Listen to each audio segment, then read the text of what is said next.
I'm so pleased to welcome John Judis to discuss his new book, Genesis, which dissects an often overlooked part of the Arab-Israeli conflict, its beginning, in the late 1940s. President Truman, of course, was operating in this time in the post-World War II landscape, with the aftermath of the war and the horror of the Holocaust fresh at hand. And by examining Zionism in Europe and America, as well as Palestinian nationalism through this lens, Mr. Judis has provided us with a valuable new tool for evaluating American policy toward the conflict now. He writes, somewhat provocatively perhaps, that American Jews should worry about the rights of Palestinian Arabs as well as Israeli Jews. This, of course, makes the establishment of Israel a moral question as well as a political one, and Mr. Judis expertly traces this injustice. Mr. Judis is a senior editor at The New Republic, and his writing has appeared in a variety of publications. This book is, I believe, his sixth. Yeah? And so we are so pleased that he's here with us tonight to share it. So please join me in welcoming John Judis.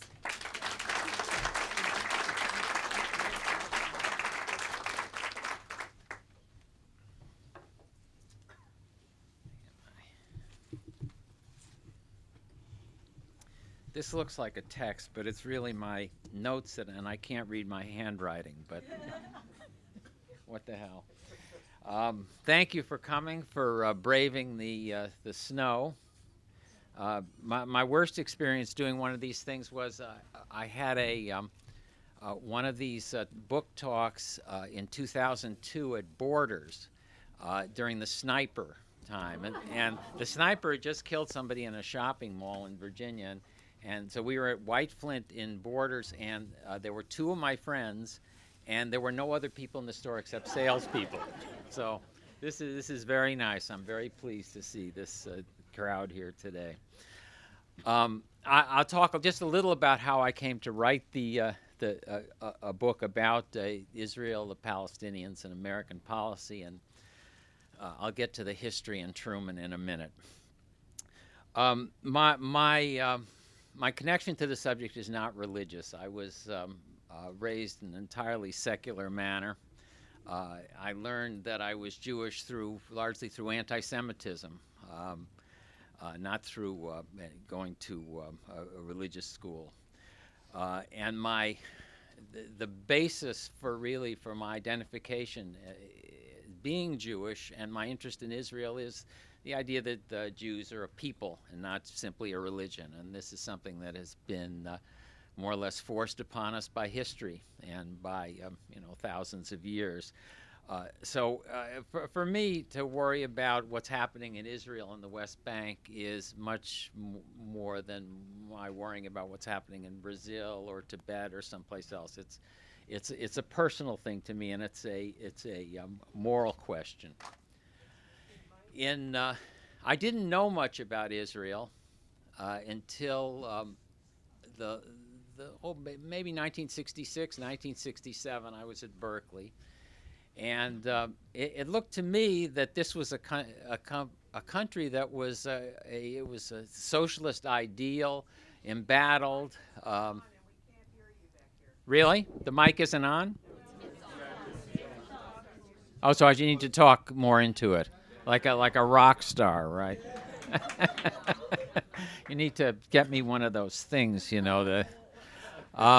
fine. Can you hear me now? Isn't there a commercial like that? Yes, right. Okay.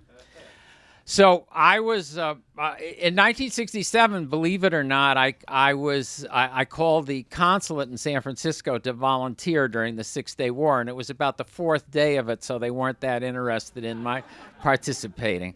But from that day and from that period, I became interested in Israel and what was happening there.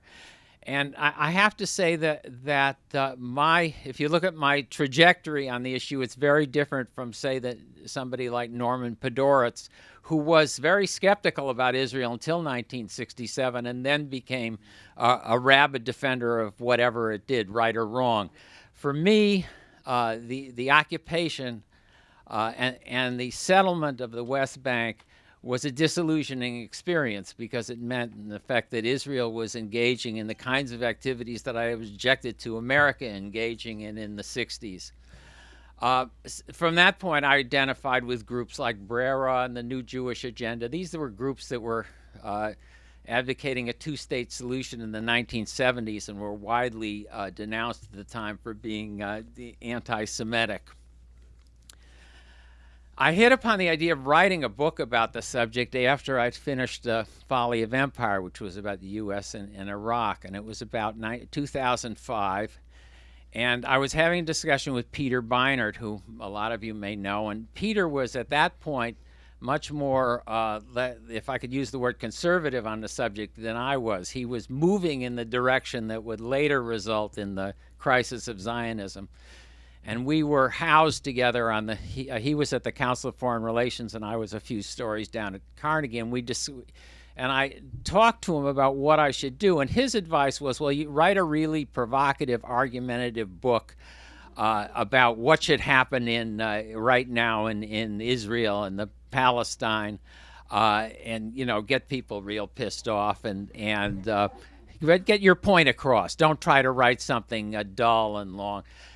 I didn't want to do that, and the reason I didn't want to do it was partly I wasn't that qualified to do it. I haven't been a Mideast reporter as such, and I don't know a lot of the current people who are leading the struggles in wherever, Israel or the West Bank.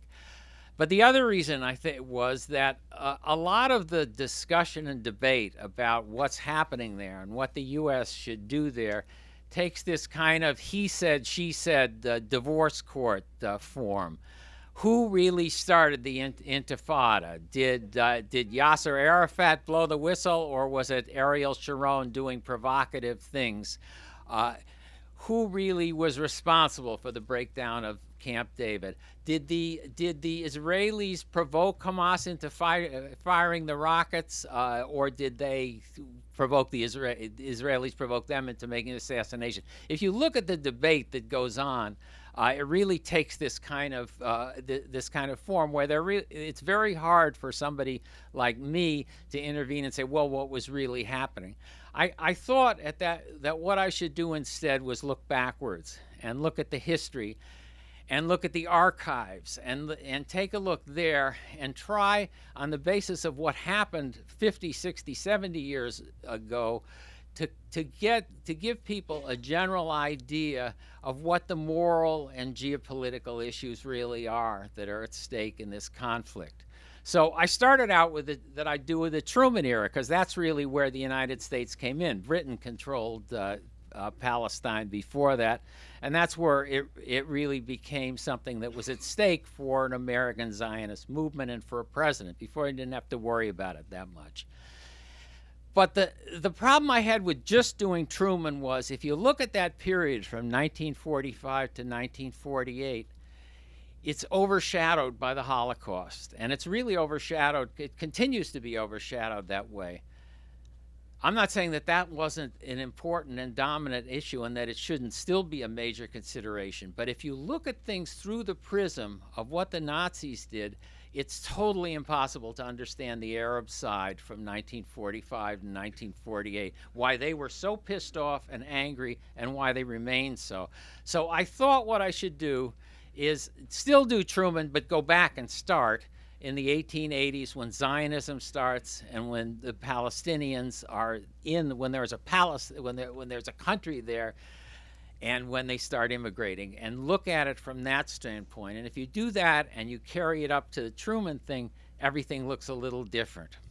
Let me just sketch out for you some of the themes of the book, and then we can get into it more deeply from the questions.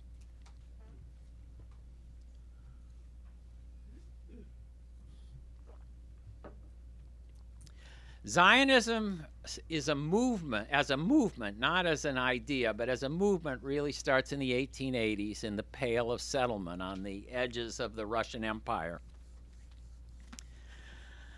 The first emigres, late 1880s, 1890s. Then there's a big push after Theodore Herzl writes The Jewish State in 1895, and there's the first International Zionist Congress.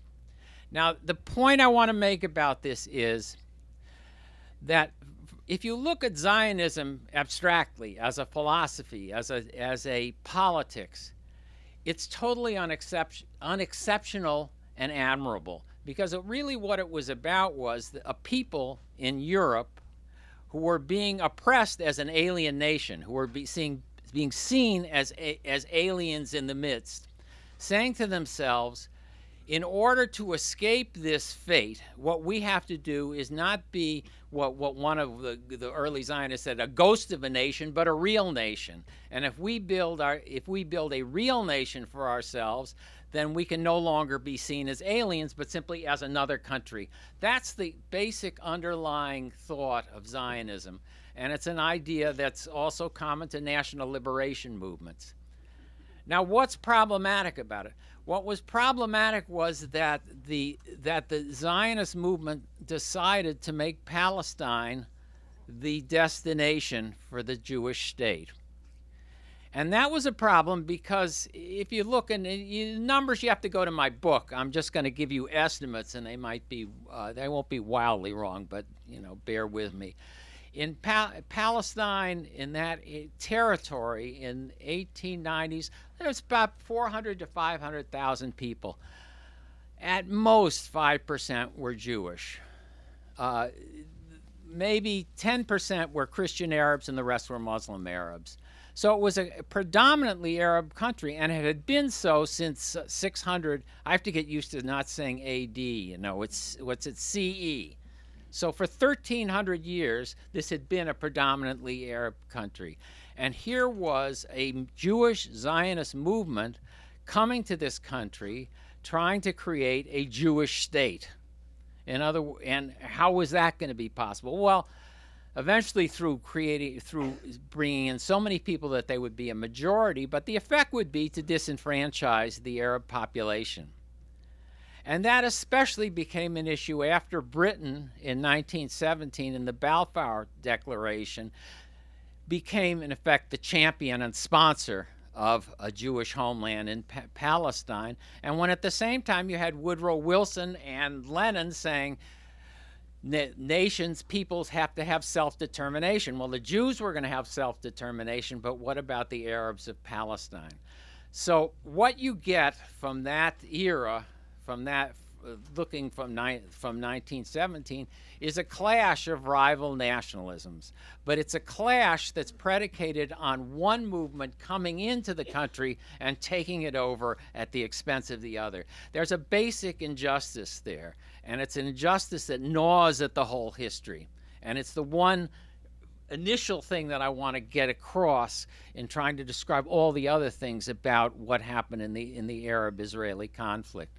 There's a saying that's now become very famous from Abba Eban about the Palestinians never missing an opportunity to miss an opportunity. Have you heard this? And in the specific context, it makes a lot of sense because if they had agreed to the UN partition in 1947, if they'd agreed 2000 Camp David, etc., it'd be much better off than now. But what it really means, if you look at the history, is that the Palestinians at various times weren't willing to accept defeat and cut their losses, because at each time it was a matter of accepting defeat and cutting their losses. In 1947, when the UN first proposed a partition, there were 30% Jewish, 70% Palestinian Arab. The proposal itself was 56% would be Jewish Palestine, 40% would be Palestinian, and the rest would be UN controlled. So, from their standpoint, they were getting screwed all along. And that perception, that understanding, that injustice is central to the Arab understanding of what has gone on for the last century. Now let me say something about Zionism.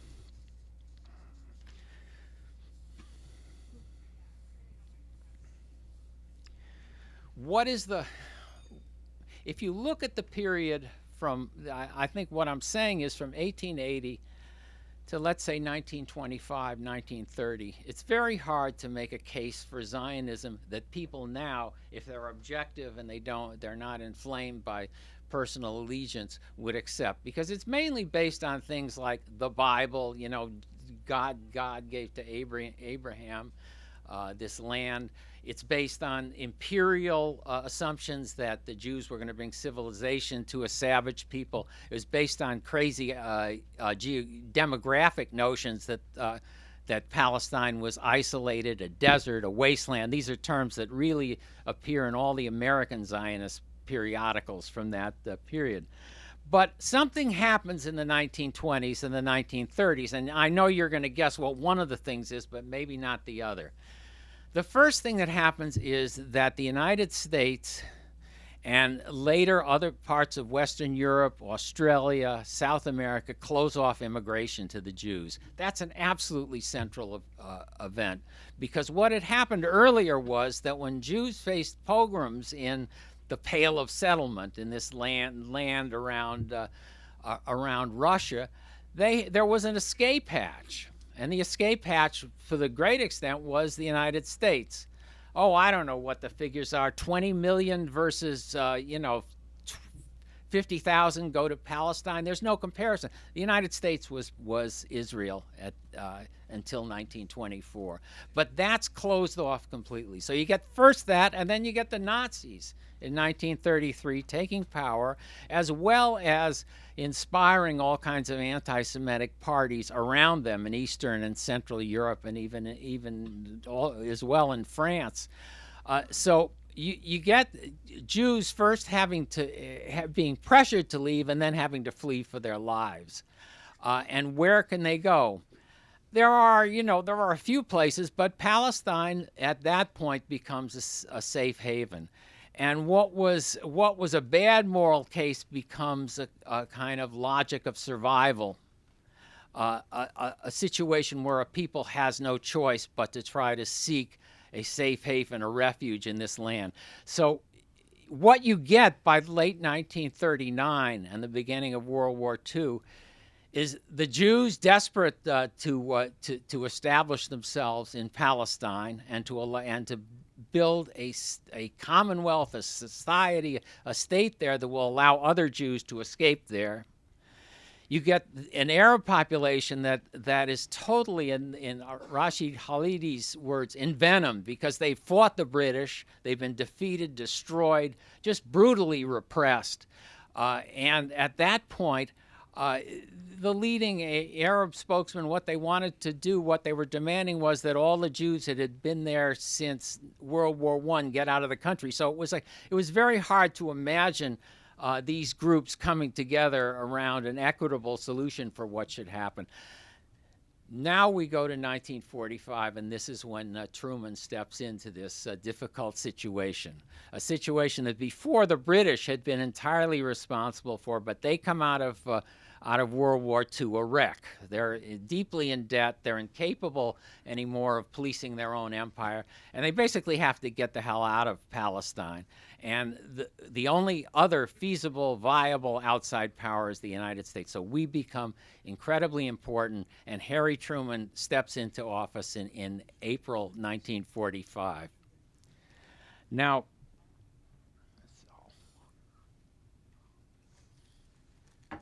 let's see now.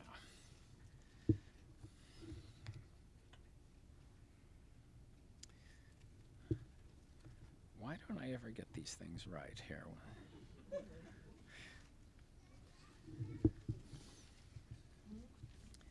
I'm going to read you something. That's okay. So when you look if you look at books about Truman and Israel, there are a lot of them that influence me and that are wonderful. But there's a kind of stereotypical book that ends in May 14th, 1948, when Truman recognizes Israel. That's, all the gongs and the clanging cymbals. That's it. That's the great event. And then you go from that to Truman's 5 or 6 years later saying it was the greatest thing that he ever did and how wonderful it is.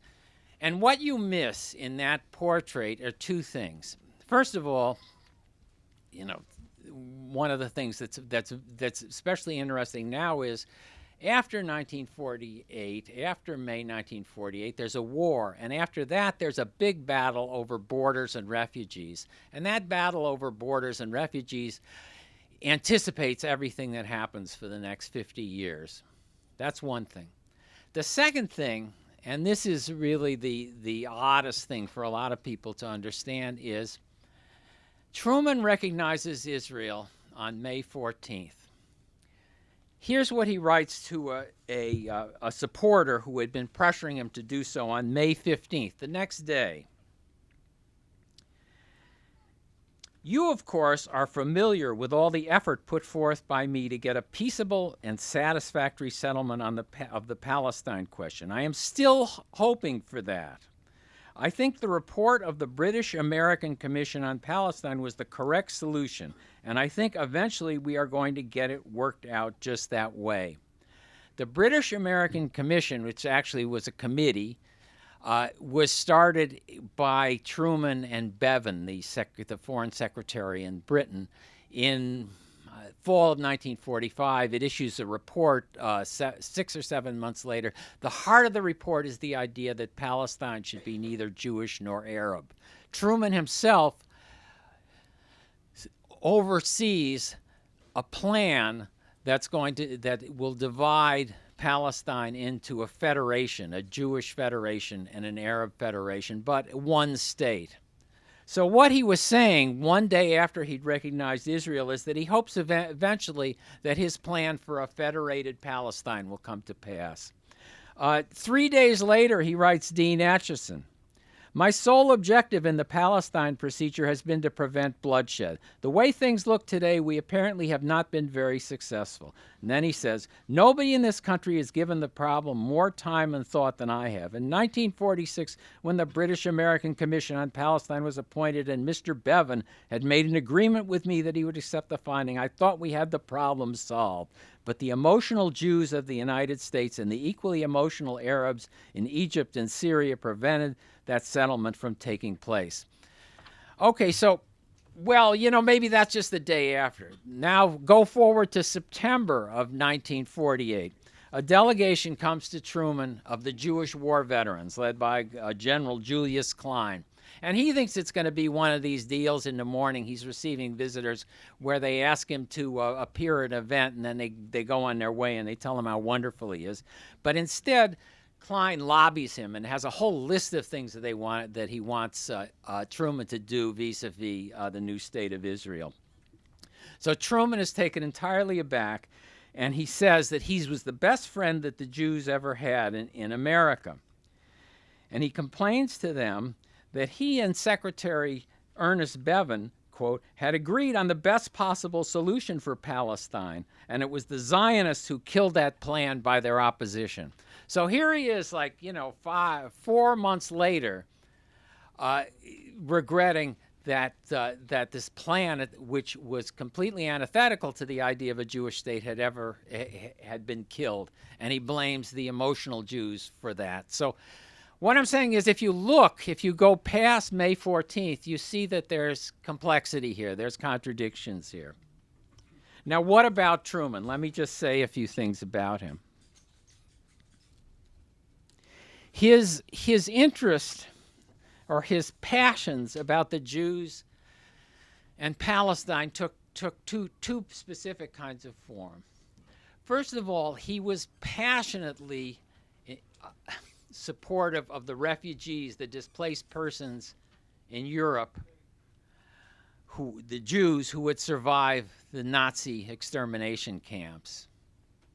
The speeches he gives in 1943, 1940, Truman was a pretty wooden speaker, but when he spoke on this issue, all of a sudden he became very passionate and eloquent.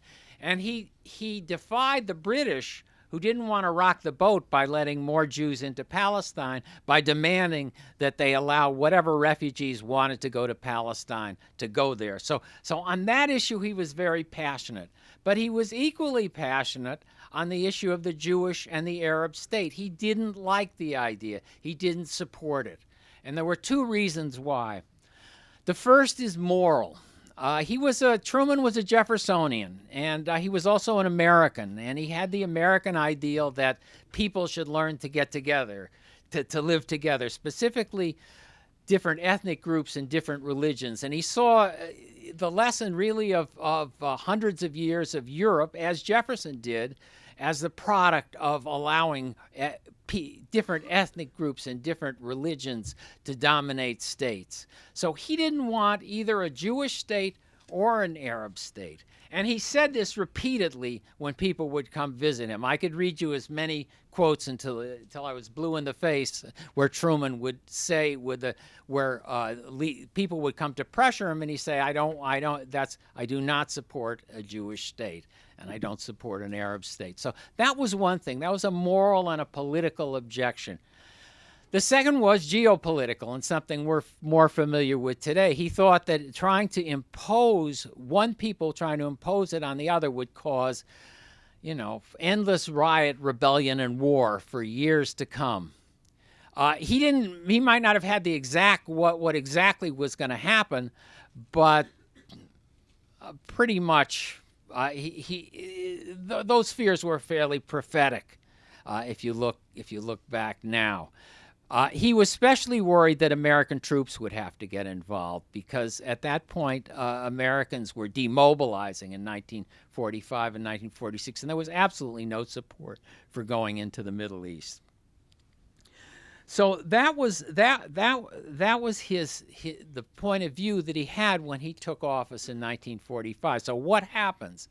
He tries through this British-American committee to put into effect this plan where all the refugees would be allowed, that wanted to, would be allowed to go to Palestine, but the state would be neither Jewish nor Arab.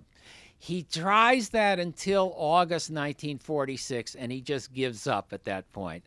And the main reason he gave up was political. There were other factors, but I think the main, if you look at the history or read my book, I think I have enough evidence of that. A big congressional election was coming up in 1946. Very likely they could lose. At that point, Jewish voters were extremely important and they still are in the state of New York, but the state of New York wasn't a mid-level prize. It was the biggest prize in elections. Jewish voters were also important. Maryland, Ohio, Pennsylvania, Illinois. So he was genuinely worried about it, and the Zionist movement understood that. The Zionist movement then was very powerful. It had on the one hand a very large mass base of perhaps hundreds of thousands. There's all these funny stories from the time of, little towns in New Hampshire of 20 people writing 700 letters to the president, pressuring him on to do something. So it was a very powerful and a very vocal movement, and it had considerable support in Congress. And he just didn't. He gave in August, and at that point, it becomes part of his nostalgic view of what should have happened. What he still tries to do all along the way is to work out compromises that are fairer to the Arabs. And that was particularly a problem because what the American Zionist movement was pushing was not particularly fair. It took a long time even for the Zionists in Palestine to persuade the Americans that they shouldn't demand all of Palestine.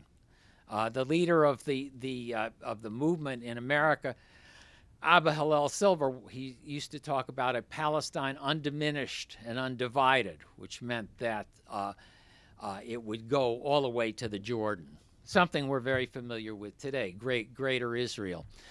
Truman, when the negotiations came up in the United Nations, tried to push for an apportionment of Palestine that would more fairly reflect the population. He was beaten back. He lost that battle. And again, for the same reasons. And now we're talking about the 1948 presidential election. 1949, 1950 on refugees, borders also, he just gives up. You see this story, he'll get very mad and he'll write Ben-Gurion a letter, and then there'll be some pressure and he'll just give in and say, to hell with it. And part of it was he was entirely preoccupied with the Cold War at that time, and really didn't want the kind of aggravation that he would get if he had tried to buck this lobby in the United States. So about August of 1949, Truman just gives up, and the United States really does nothing more that's interesting from then on. Now, I mean, in the Truman years, he doesn't concern himself with Israel or with the Palestinians. Now, what am I really saying? Am I saying that Truman shouldn't have recognized Israel, or that the state of Israel shouldn't have come into being? I'm not saying that. That's not the argument I'm making.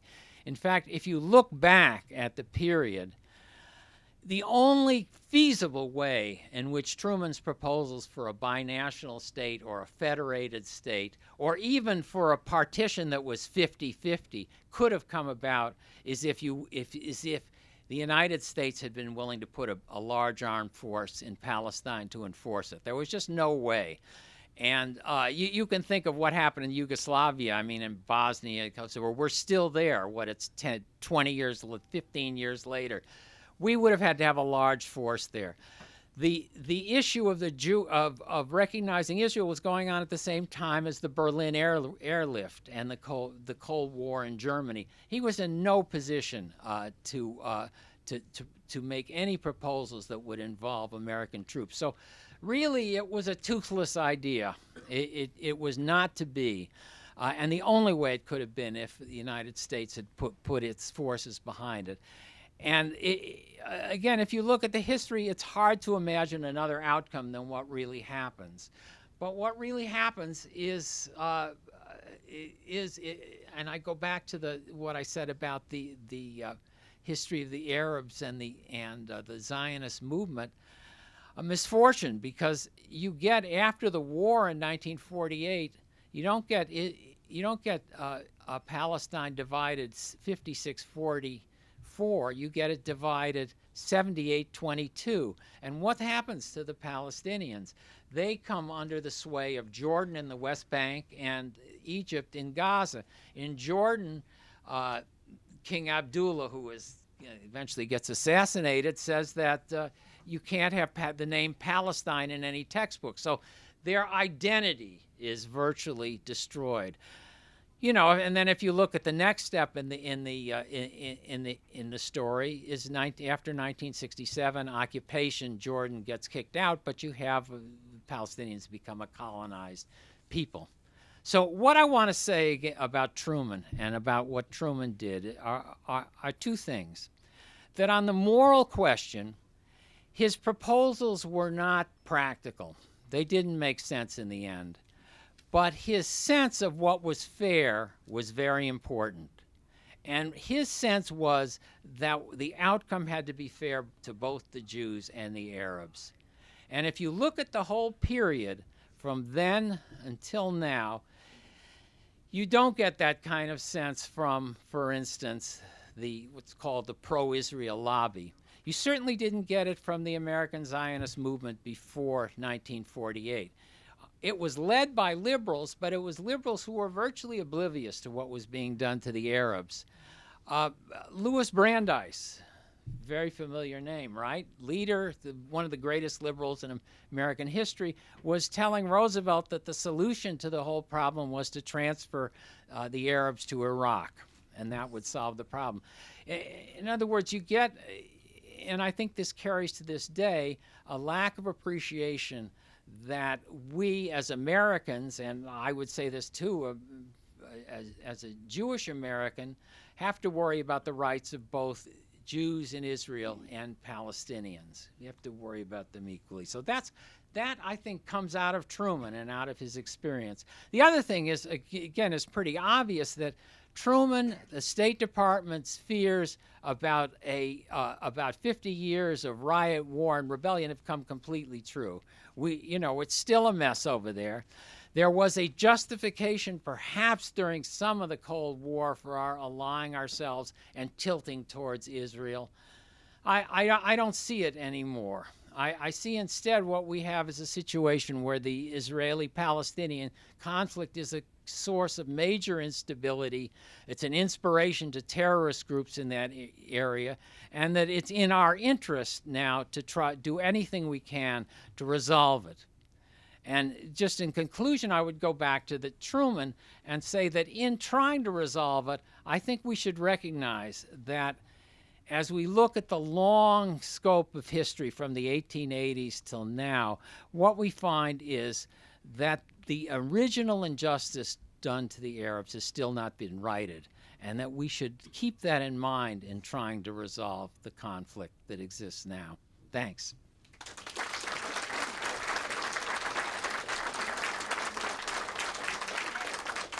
If you do have questions, please come to one of these microphones and ask. We have about 20 or so minutes.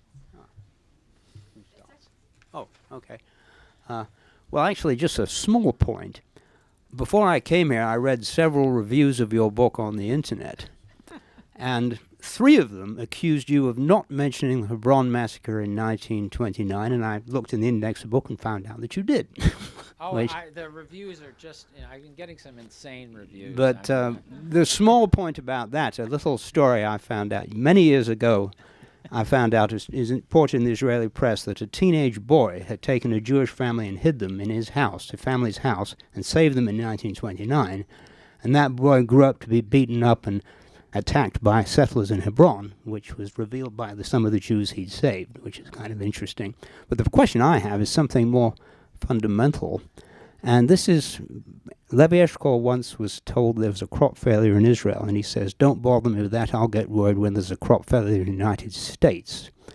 And this goes back to something Hannah Arendt once said, and I'd like to ask you about that. She said in 1944, and she'd been a Zionist organizer in Paris, and she said, the proposed Jewish state will either have to make a deal with its neighbors or depend on outside support.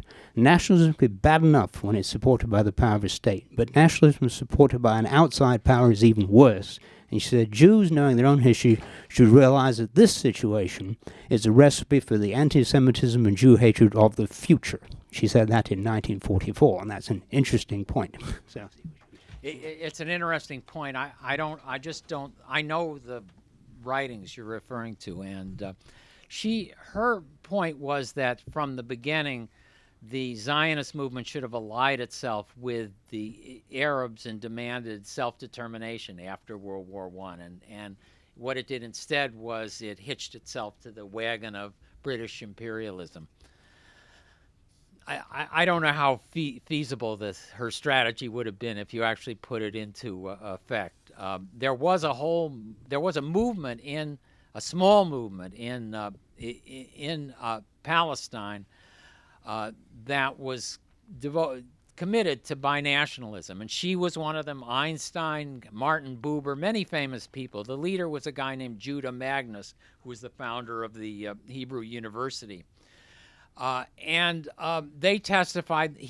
Magnus was extremely popular with the New York Times. He could always get his editorials published.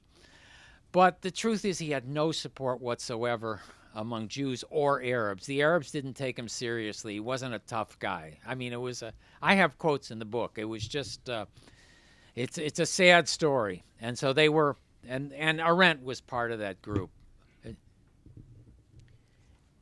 Yeah, I have a question about, since you're also talking about moral issues, and I want to talk about the moral issues of freedom of immigration. I grew up in Boston, which was ruled by a Protestant elite, and then tremendous Irish immigration took political control over the city, many other cities in the United States. So was that an injustice? Switzerland, just a couple days ago, passed a referendum outlawing or controlling additional immigration to Switzerland to control the increase in foreigners, which is now, they said, about 27% in Switzerland. So what it seems to me you're saying is that there's an injustice against the Arabs, initially, original sin here, because they were unwilling to allow for the free immigration of outsiders in a change. And so I'm curious when, for example, in I get it. In I Boston, get it. you know, it's not an original sin for the Irish. Look, and, you know. the key consideration is that the Jews who came to Palestine after 1890 were not interested in just living there. There had been Jewish emigres to Palestine for thousands of years. The Sephardic Jews came there. So that wasn't the issue. The issue was a movement who were coming there to establish a Jewish state. That was the issue. If the Irish came to the United States with the idea of establishing a new Ireland, then they would have been in trouble. I think that a lot of them would have been shot, and it would have happened a lot different. So that's a brief, but I'm trying to. So you think it's not just it wasn't just the freedom of emigration, society and outsiders coming in, and they were different, and no. So what do we do now? I mean, a two-state solution, is that feasible? Israel's not going to go away. You can be for a one-state solution. I don't think that would ever happen. What's the answer? I am. Look, I'm very supportive of what Kerry is doing. I think that if he hadn't been Secretary of State, we really would have done nothing there to get any kind of peace process going. I said the thing about the beginning about them never missing an opportunity to miss an opportunity. I think that the Palestinians are going to get screwed in any settlement that's done. But I think even a bad settlement is better than none at all. Anything that will establish some kind of statehood upon which they can build an economy. And the main thing I would look for is a combination of political independence and some commitment to economic integration with Israel, because that's really where the future has to lie. If the future looks like Gaza, if there's a separation wall and you have a people that are just cut off from the source of technology and so on, then it's going to be a problem. So, again, two states, political independence, but some kind of economic integration. Thank you. It might not happen, though. No, I mean, it might not happen. It might, we've had enough bad experience. So, I have a question. What's your response, or if you have an opinion on how the Israeli government right now is building like real estate and using real estate as a way to push into the West Bank and other areas that are largely Palestinian populated? So I just want to know what you think about that. For me, that's the wrong question, because I wouldn't favor a single Israeli town in the West Bank. It's just, again, it's realistically you're not going to be able to get rid of them all. But yeah, I'm absolutely opposed to it. I'm opposed to all the settlements. So can I ask a follow-up? Yeah, sure. So then, do you think that that's something that needs to stop almost like as the first step towards settling any sort of peace? Oh, now you're talking about what the negotiating strategy, and that's beyond me. I mean, I'm sure that that those kind of things are going to be part of a deal, but I don't know. Okay. So thanks. Thanks. I'd like to bring it actually back to the book. I'm surprised. I was surprised to hear how little you actually spoke of the State Department during the whole 48 and recognition issue. And I was wondering, what did you find, especially with Lloyd Henderson and Marshall, and the whole idea that the State Department just said that they were anti-Zionist but not anti-Semitic. And I was wondering where you found, in terms of your research, how that persuaded Truman one way or the other. Yeah, there's a lot in the book about that. Okay, Ivan. Yeah. That's why. No. I know. A lot after Truman gives up in August of 1946, he really cedes control to the State Department of what's going to happen, and so you get this kind of back and forth where the State Department will propose something, then the Zionist movement will go insane. There'll be an enormous battle, and Truman will end up finally siding with the Zionist movement. And the State Department, they were, again, in terms of strife and the possibilities of the bad things that could happen, they were much more realistic. I think that they were right about that, but their view was as goofy as Truman's in a way. I mean, what they wanted was some kind of indefinite. This is what what happens in the spring of 1948. They want to prolong British control of Palestine. That's their solution. At this point, the British are completely averse to it, and they keep saying no, and we keep sending people over, and they repeat it with time and again, and the State Department won't listen to them. So that's their alternative to a Jewish state. So it's not realistic in terms of some of their understanding of what was going on and how the results could hurt the United States interests in the future. They were more realistic. I mean, one other thing I'll say about the State Department, you see these books about how they were all anti-Semitic. Now, there were anti-Semites in the State Department. There was a guy in charge of immigration during World War II who was a stone anti-Semite. There's no question about it. But the other person who's always singled out is this guy, Loy Henderson. And I've read now, I read the papers. He was an equal opportunity opponent of Arabs and Jews. I mean, he was as skeptical of one or the other taking over. And I think that's basically, you don't get people who say, well, we have to fix it so the Arabs take over. It was more these other schemes for trusteeship and things like that. I think this will be our last question right here. Okay. No pressure. We're just getting No going. pressure. So I agree with just about everything you said, but I have a question, a sort of broader question about the usefulness of history in this particular incident, and particularly the concept of original sin, because it seems like so much of this conflict is fought over the history. What's the real history, and who committed the original sin? And so is that really a place that we need to or should start when we talk about this conflict? Yeah, that's a great question.